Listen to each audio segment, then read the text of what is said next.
ইবনে উমর রাজিয়াল্লাহ তাআলা আনহু বর্ণনা করেন যে রাসূলুল্লাহ সাল্লাল্লাহু আলাইহি সাল্লাম একদা বলেন যে গাছগাছালির মধ্যে এমন একটি গাছ আছে যার পাতা ঝরে না, আর তা হলো মুসলমানদের উদাহরণ।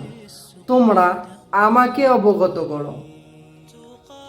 সাহাবারা জঙ্গলের নানা ধরনের গাছের কথা বললেন।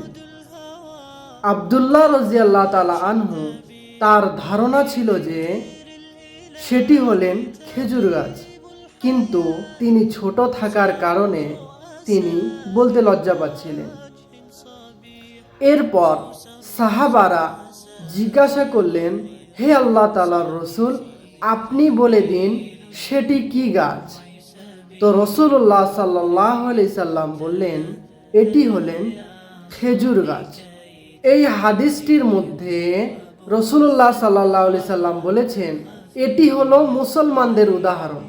তার কারণ হলো যে একজন ইমানদার ব্যক্তি, একজন মুসলমান ব্যক্তি, তিনি যদি সঠিক রাস্তায় থাকে, তিনি যদি ভালো পন্থা অবলম্বন করে, তিনি যদি ভালো রাস্তায় থাকে, তাহলে শয়তান তাকে খারাপ রাস্তায় নিয়ে যেতে পারবে না।